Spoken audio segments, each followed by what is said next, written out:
Hello everybody who has managed to stick with us even after the downsize. Today is a special day as I unveil features in the game for the last time in the final development update video.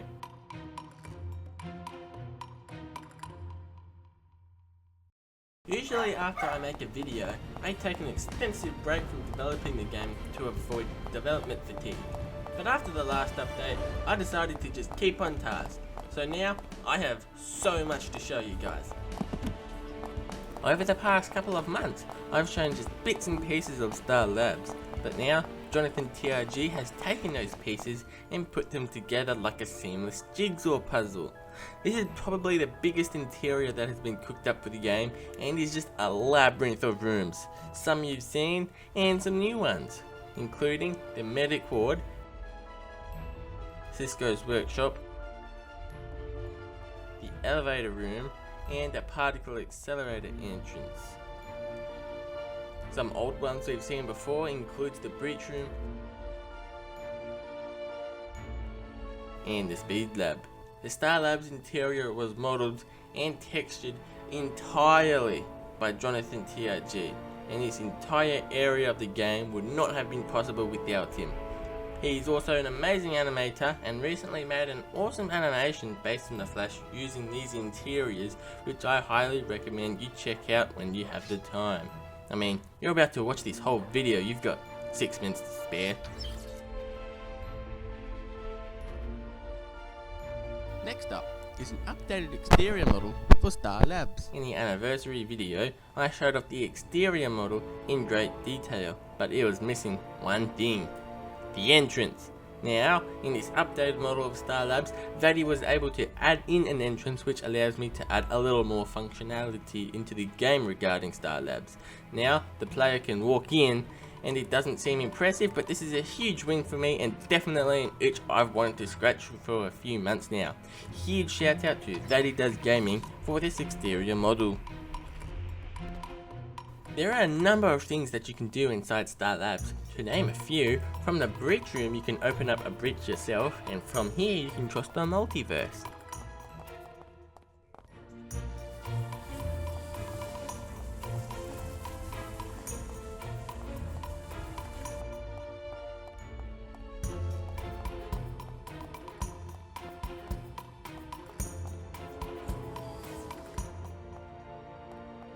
In the cortex is where you can change outfits, alternate costumes if you will. There are a ton of outfits that you can choose, and from a range of so many characters that you can unlock as you play throughout the game. The costumes in question are ones that I've promised in other update videos, such as Green Arrow's Season 4 suit and his original suit, Barry's Season 1 and Season 2 suit, and many others which I won't spoil. Or you could watch the older update videos and remind yourself of what exactly I've got planned that's already in here. But I've been having so much fun adding in alternate skins, and they've been really easy. Flash alone already has like 10 alternate outfits and Green Arrow has the same amount. Alternate skins has been very easy to accomplish and is definitely something I thought would be harder. So I went ham on adding in as many alternate outfits as I could. So I'll leave you guys to speculate on some of the exciting outfits that I've got in the game so far. Every now and then, people have wondered what their character selection would look like in the game. Many have suggested that I adopt the selection screen from the LEGO games, or from Injustice. However, I'm not adding in a character select screen for the main game. I've never really liked character selection, and in my opinion it feels like a cheat, and it's a pretty generic feature that we see in a lot of games today. So I've been taking inspiration from one of my favourite games, State of Decay. If you're a fan of this game, you'll probably know what I'm going for in terms of character switching. Basically, you find a certain character in the world, you walk up to them, and then you can switch from there. This feature is one I'm definitely proud of, and it's something I didn't think I'd get into the game. It adds a sense of immersion and doesn't act as a cheat or a shortcut to changing characters that many games like to include.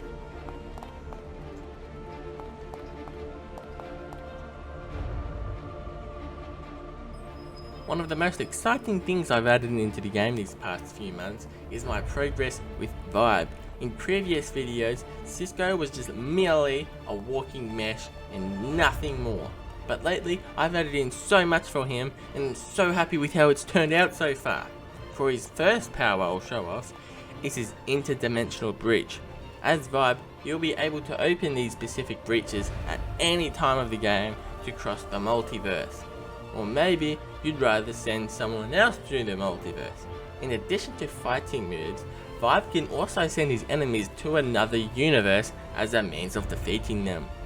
One thing I am definitely proud of is that as you cross the multiverse, you'll end up in the same place as you left off from.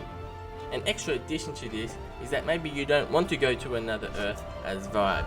Maybe you want to go to Earth X as Green Arrow. As Vibe, you can open a breach and use the character switching function I mentioned earlier and cross the multiverse as your character of choice. The multiverse traveling menu is definitely a must-have into the game. I've taken soft inspiration from No Man's Sky's galaxy map. Even if No Man's Sky was bad, being able to freely control the camera to view solar systems is an underrated feature which I've translated into the game for the multiverse traveling system. As you can see, this is 1,000 times of an improvement to what I had before in Unity. It was pretty hard and pretty broken in Unity. It lacked navigation and there was no joy in crossing the multiverse in Unity. Massive thanks to Ralph, as it was he who cooked up this beautiful skybox to make for an engaging background as you sit between worlds. Another addition to Vibe, if you managed to guess the icon on the HUD, is teleportation. I am super proud of how the teleportation has turned out. It was extremely challenging but a lot of fun, and it was quite the mental gymnastics regarding the logic in Unreal's blueprint system. With this ability, Vibe, or rather you, will be able to mark locations where you see fit and be able to open a bridge from anywhere in the world to teleport back to that marked location. This can be used as a tactical advantage to get behind your enemies, or maybe you don't want to face the enemies as Vibe. You could spawn a breach, play as a different character, and then run through that breach.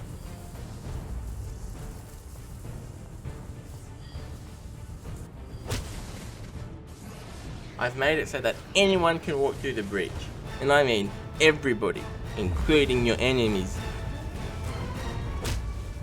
So you could be extra creative with this. Set a marker at the top of a building, spawn a breach in front of the enemy, and now they're going to fall to their death. Vibe particles were made entirely by Ralph.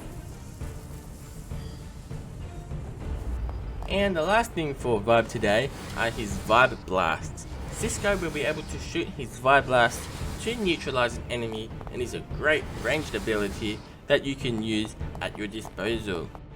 Sound effects come from the Blast Vibe sound effect pack, which you can download from his channel right now. This is another and one of my new favourite particles from Ralph, and I'm really proud that we've been able to get all of Vibe Special's abilities into the game. A year ago, hell, even just 2 months ago, Vibe was nothing but a model and is now practically finished. HUD icon designs come from Shane, who has been putting in so much effort to create many HUD icons that can clearly illustrate what kind of powers the player has at their disposal, so a huge shout out to Shane as well. Updated Jitters model. In the Unreal update, I showed off an okay Jitters model, but you may have noticed how shitty it made the game run. That's because the model was over 2 million polygons. 2 million polygons is far too much for something like Jitters. For instance, the entire Star Labs interior is only 800,000 polygons, commending Jonathan TRG for keeping it so low. But now this is a new Jitters model, and is only 80,000 polygons. This is a huge achievement and can now run Jitters at a buttery smooth frame rate. Massive thanks for Vaddy Gaming for sharing this model with us, as it adds more life and activity to Central City. Church interior. A great place to visit is the church that Barry and Iris wanted to get married in, It's an amazing interior that was modeled and textured by Cottage Cookies and can be visited throughout the free roam, and of course will be the setting of a major mission in the story.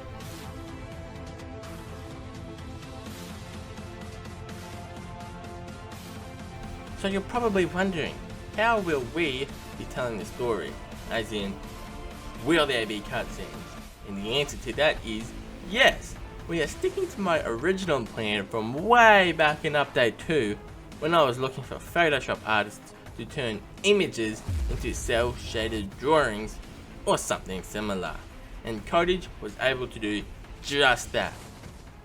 Through the use of Photoshop and Cinema 4D, it was able to animate comic book cutscenes, and I am super happy that this is something we were able to achieve.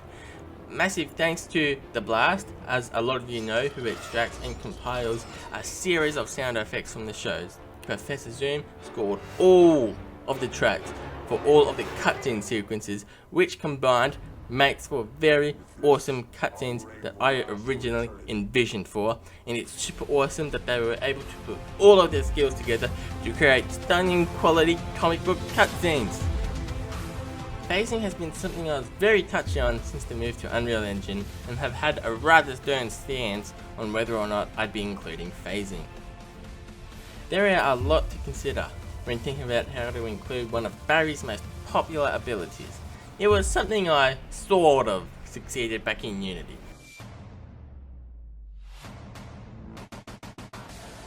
But it was actually due to my poor skills in Unity, which is what made it work the way it did.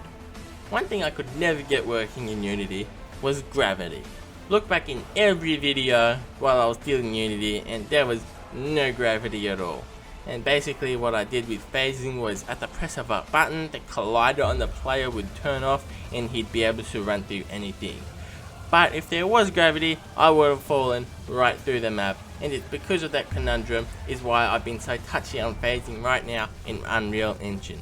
How would one go about phasing through objects without falling through the map? Well, it was pretty hard to go about, but this was actually a lot easier in practice, and I was able to figure it out pretty quickly. A lot of features I've got so far have actually been easier to do than to think about. What's that kind of feature?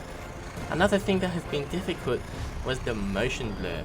If you're a visual effects geek, you probably know how they go about phasing on the show. They superimpose the actor and add a ton of motion blur to that actor. For more explanation, you could always watch Film Learning's phasing tutorial. Once you understand how phasing works on the screen, you could probably understand why phasing has been impossible for me to achieve on a visual perspective in the game, both in Unity and in Unreal Engine. So instead of figuring out how to force motion blur on just a single actor, which I think is impossible, I just added a bouncing blur widget to the player screen. This gives the perspective of phasing because this is probably what it looks like in their point of view while phasing, right? I realized that this was the right decision and the right method to go with after playing a ton of third-person games where if you toggle night vision or thermal vision or even detective mode, the entire camera is filtered accordingly. It works perfectly, and it's incredibly satisfying just to be walking through things.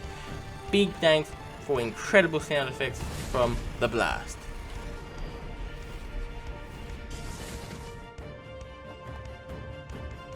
If it wasn't for sound effects from Professor Zoom or The Blast, none of this would even be half as satisfying. Sound is everything, you guys. For some people, the graphics is the make or break, but for me, I'd rather have bad graphics and good audio and not vice versa. The graphics are great and the audio is better, made by Professor Zoom, and sound effects provided by The Blast.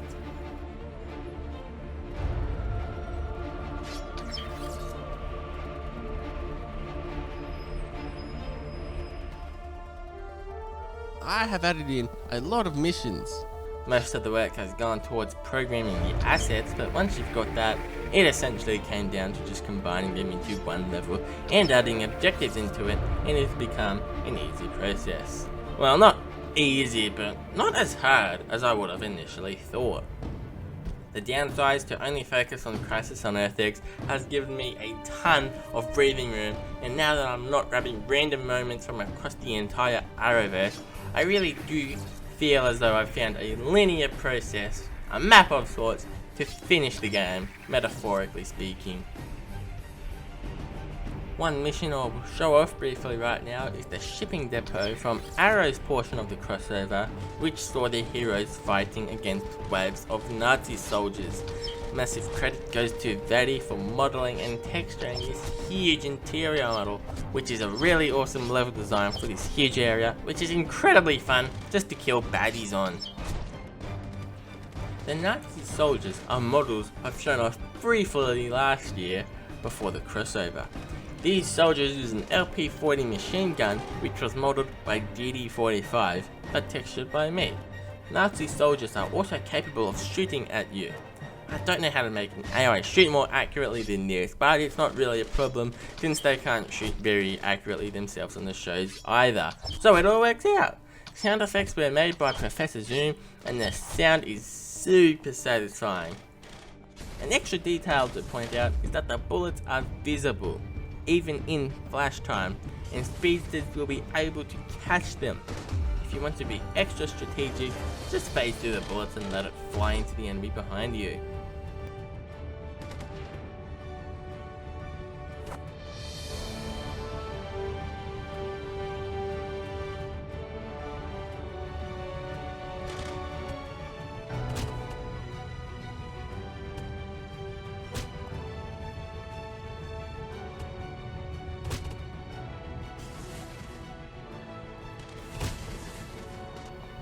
Alex Danvers. She's a brand new character that I had no intention of including into the game whatsoever. Adding her in was a no from me, mainly because I didn't want this game to be just another generic third-person shooter. But I realised that it didn't need to be generic. There are other ways to make the game, and I don't have to follow in the footsteps of other traditional games, so I decided to go my own route with it to make it more fun. And I've got to say, Alex is a pretty cool character to play as, and one of my new favourites. I didn't think I'd enjoy this character in the game too much either, so I didn't bother Noah for a face projection with this, but I'm still happy with how the model has turned out. It was entirely assembled by me in Fuse, with sound effects provided by Professor Zoom.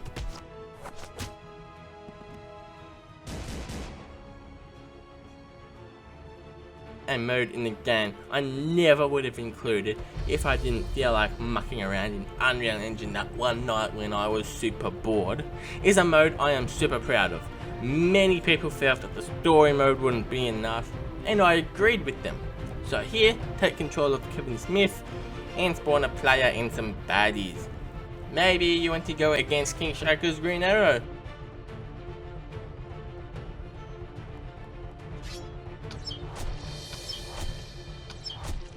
Or against 10 Dominators as Flash.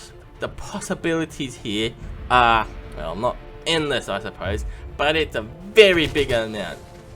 I understand that the Kevin Smith model is outdated, you might say, but this is a model that was actually in Call of Duty Infinite Warfare, as Kevin Smith was a playable character in that game. I am learning right as I write this. Setting up director mode has been complicated, but quite the challenge by keeping it entirely in Unreal's blueprint system. So now, in a nutshell, you've got yourself an enemy spawner and you can play as anybody you would like. So long as I remember to include them in this menu, which I hope I do.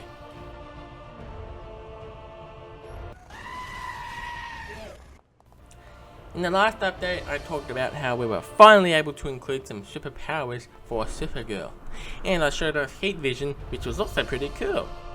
So to continue from that, Raph was able to make a flamethrower particle effect, which I then repurposed for Supergirl's freeze breath. With freeze breath, you'll be able to take down baddies if you want, but it's not super effective as heat vision, so instead you'll be able to extinguish fires with it if you wanted to. Particles were created entirely by Ralph, but all I did was change the colour of it, so all credit goes to Ralph. And great sound effects come from Professor Zoom. Heat Wave. I don't even remember the last time I've spoken about Heat Wave. I think it might have been way back in update 1. I've had this model since like November, so I think it's finally time to talk about him for once. Heatwave is similar to Alex in a few ways, but instead of having a gun, he has a really intense single-handed flamethrower for a gun. Heatwave's flamethrower gun is a very unique weapon that has been really interesting to develop for, and I'm very proud of the results it has given me. It's become very satisfying to burn people alive, but never do that in real life.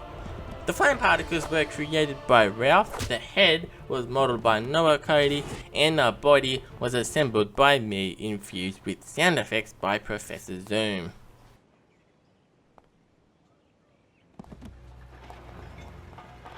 Captain Cold.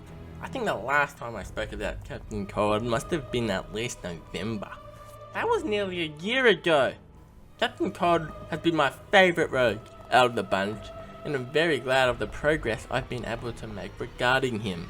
Similar to Heatwave is the functionality of the respective weapons, the cold gun to be specific. Freezing bad guys to death can be rather satisfying. A nice little treat I've been able to make with Captain Cold is the cloth physics on the lower part of his jacket. Just something I'm experimenting with, and it's a good touch to the movement of the character. The body of Captain Cold comes from a recent update to Injustice 2, while retaining the head, which was a face projection by Noah Cody and particles by Ralph. Also interesting is the actual cold gun, which was also from Injustice 2 and is surprisingly accurate, and is also a very nice touch to Captain Cold. I had no idea this model of Captain Cold existed, and probably wouldn't have ever known if not for Reverse, so shout out to Reverse for supplying me with the model. Credit also goes to Professor Zoom and the Blast for the cold gun sound effects. The Atom. Much like Captain Cold, I haven't talked about the Atom in almost a year. Getting the Atom working properly in Unreal Engine has been a real challenge for me all year. The Atom has the ability to shoot ion pulses from his hands, and he can fly. But the most important thing that I needed to include was his ability to shrink and his ability to grow. It's been one of the greatest challenges inside Unreal Engine, and I'm super proud that I was able to get this working as well as it has right now. The Atom can rapidly grow to huge heights and can rapidly shrink as well.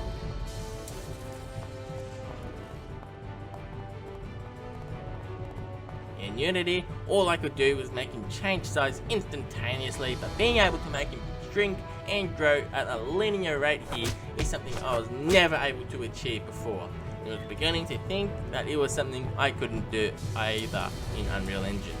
The Atom was modeled by Galva, the facial projection was achieved by Noah Cody, some HUD assistance from Shane, and sound effects come from Professor Zoom.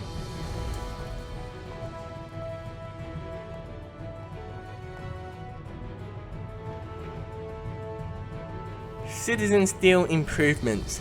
Since the anniversary update, I've gotten many complaints that his head may or may not have been a bit too big. Well, regardless, his head is now a perfect size, I hope, and I completely restarted my progress on Citizen Steel within Unreal Engine to better suit the game's current stage. Citizen Steel has never been better to players, but also retains my original concepts for the character. Nate Haywood and Citizen Steel both have their pros and cons. Nate is faster, can jump, and can climb. However, Citizen Steel is better suited for combat as he has more health and deals more strength than Nate Haywood can.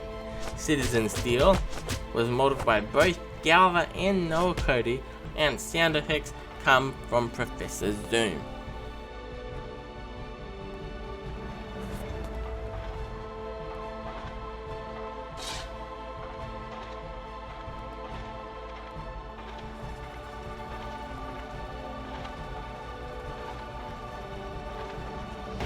After the announcement that I would be downsizing to just adapt from Crisis on Earth-X, it was met with a lot of negativity.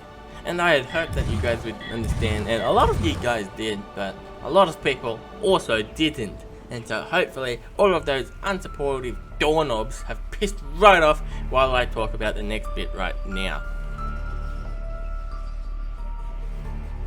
So in the last video I talked about how Earth-X was going to be the only visitable Earth in the multiverse. But then I showed off the multiverse selector earlier, and now you know that I'm including the other Earths as well.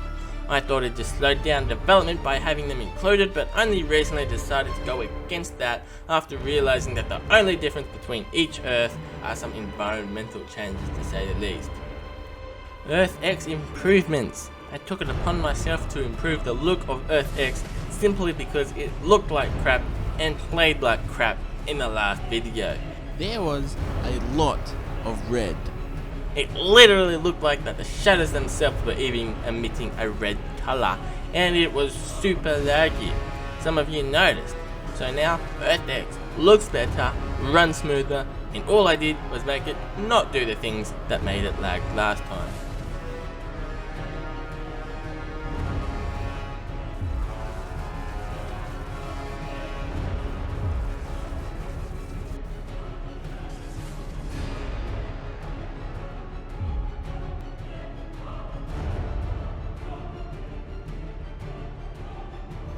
Earth 2. I pretty much said all I've needed to say about this Earth in other videos, so you can go ahead and watch them again if you're curious.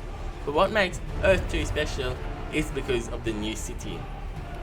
The other city I was using hated Earth 2, and I was pretty lucky to get enough footage of it as I did because it had some overlapping UVs which made the lighting impacts look terrible. But enough of that. In this city by Crimson Rents, Earth 2 looks beautiful. Earth 3. A pink sky, oversaturated processing, blimps. What's more to say about Earth 3? In fact, what more do we know about it, right? I know nothing, so it's going to be pretty similar to every other Earth as far as this goes, besides how it looks. Earth 19. Same deal with Earth 2, as I've already talked about the specifics of Earth 19. Except what makes this different than the one I've shown off before in other videos is just a couple of changes with the lighting. I couldn't quite replicate what I had before, but overall I think it's still pretty fun. I've kept the rain visible, and that's always fun to look at while in flash time.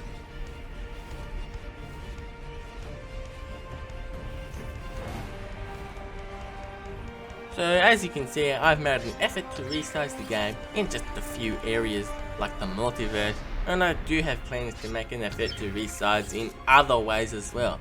Some locations and some characters are already back in the game, but I won't be telling which characters or locations they are. I have to keep some surprises in the game. To those who have managed to stick around even after the downsize, bless your hearts. And to those who haven't stuck around, well, not really anything I can say to them because they're not here now, are they?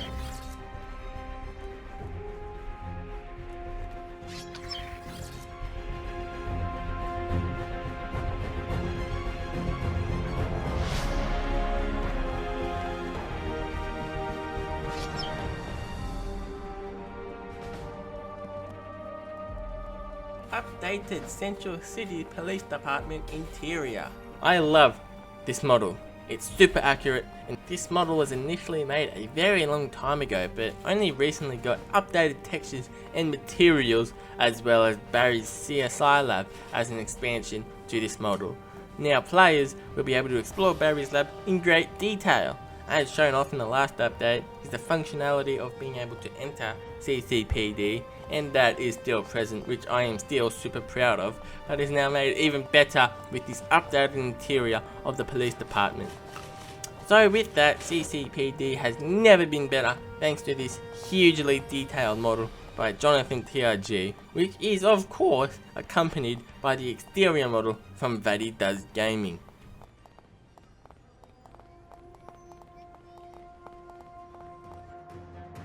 No expansions or free DLC.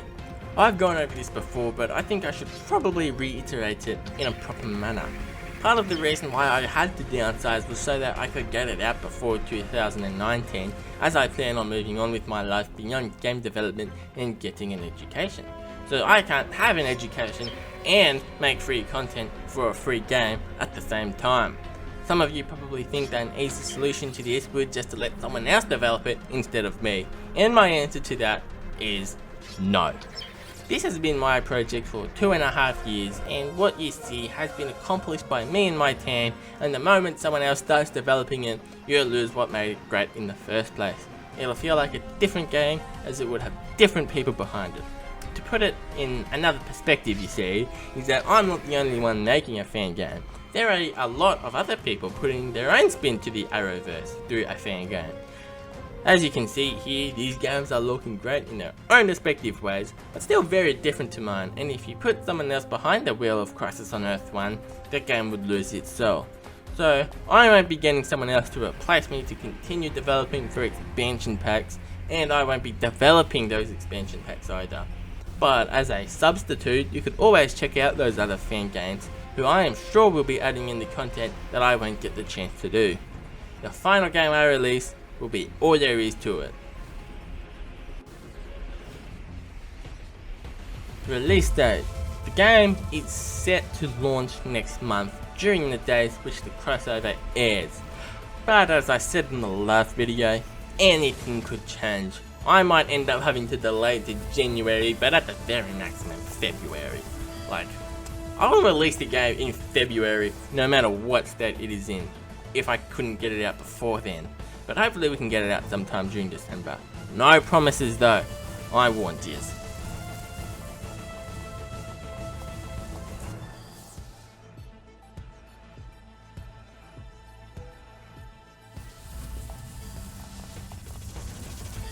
...2018 crossover. So over the past month, we've been getting a ton of teasers about what this crossover is about.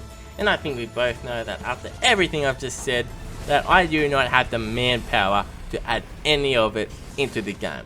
It is completely bonkers and it should be obvious, but I've got no idea what any of it is about. And so before anyone suggests it, I cannot put any of it into the game. I hope to have the game released by then, so by that point, only then will I get an understanding to even try to adapt any of it into this game.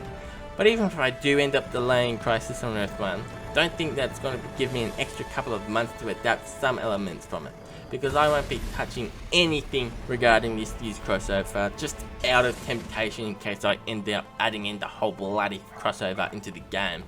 So just putting it out there, I will not be including any element from the crossover this year, as I try to just stick with Crisis on Earth X.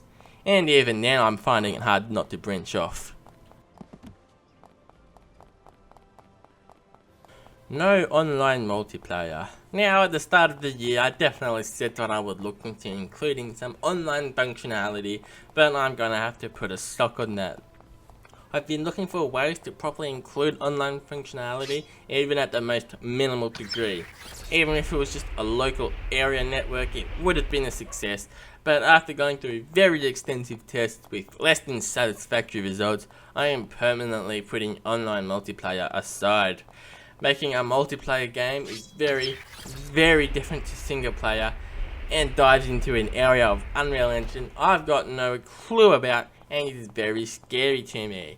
However, split screen multiplayer remains a certain possibility.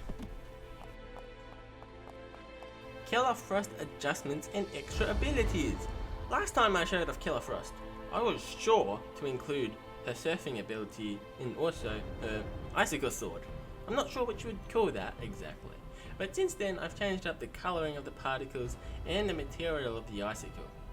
But in a much more exciting addition is her Rain of Ice. I don't know what you'd call it, whatever this ability is called. The particles were created by Ralph and are wonderful for Killer Frost, and as mentioned last time, she was modelled and textured by Noah Cody.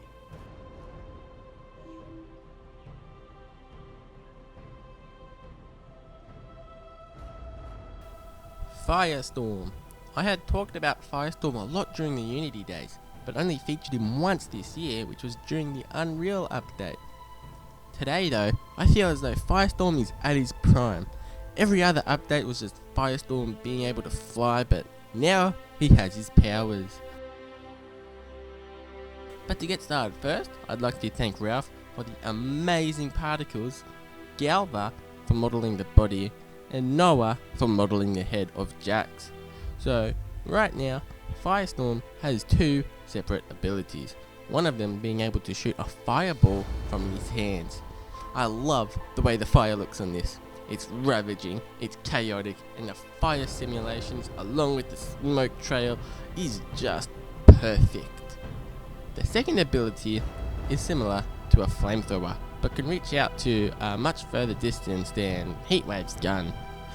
Firestorm is now pretty much a complete character, and much like Cisco, is now so much more than what I had in Unity.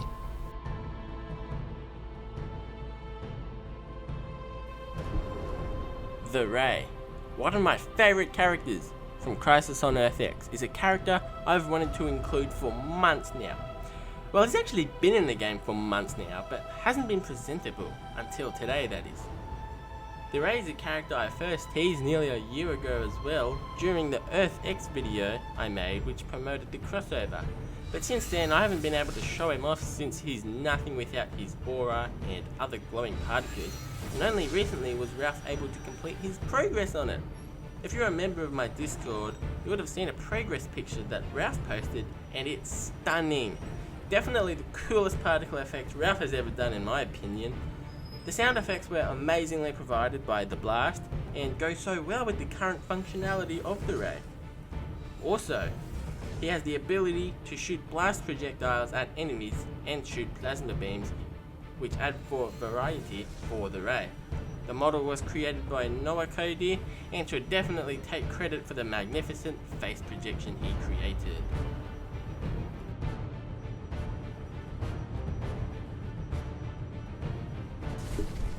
Voice actors.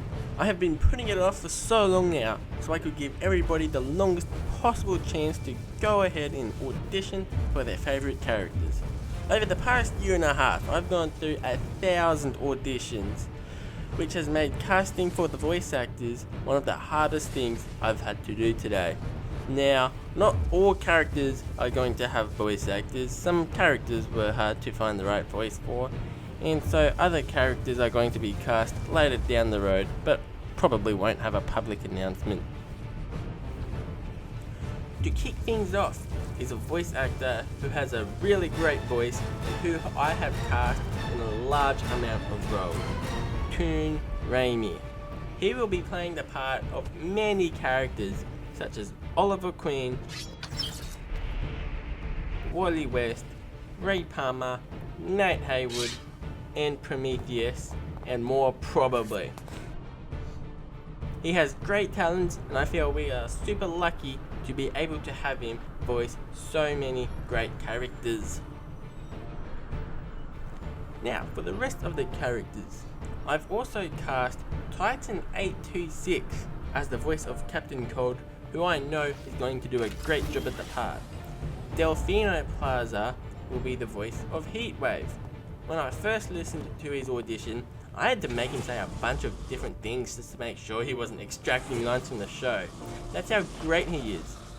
Cara Danvers will be played by Jess Schaaf, I hope I'm pronouncing that right. And lastly, I have cast Not AMA as Caitlin Snow, or Killer Frost rather. There are still a couple of voices left to cast, so hopefully we can see some more auditions soon. But I will contact you if you get the part, but there'll probably be no video announcement.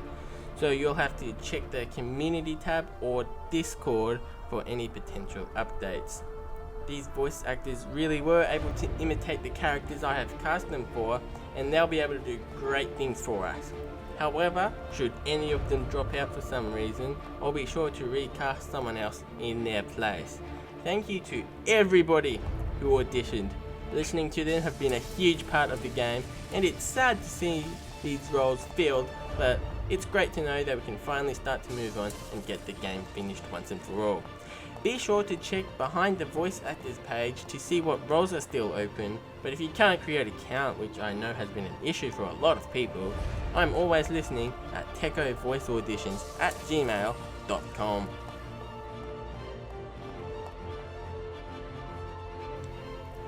That just about does it for the final development update, which has been the longest video I have ever made. I am not going to miss making this because they take so long to edit together.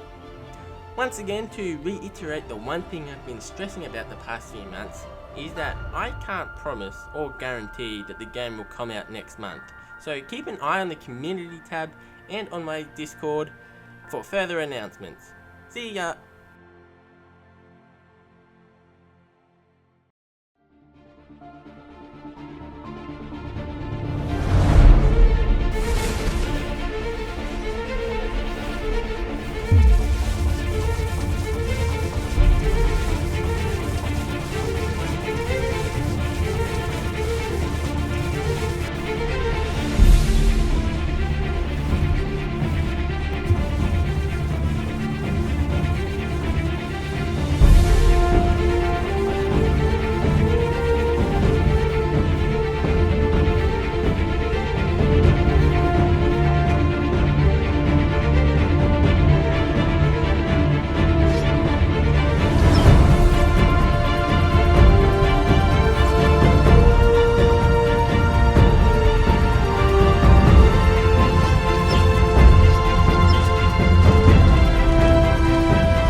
Oh, and Felicity is a playable character.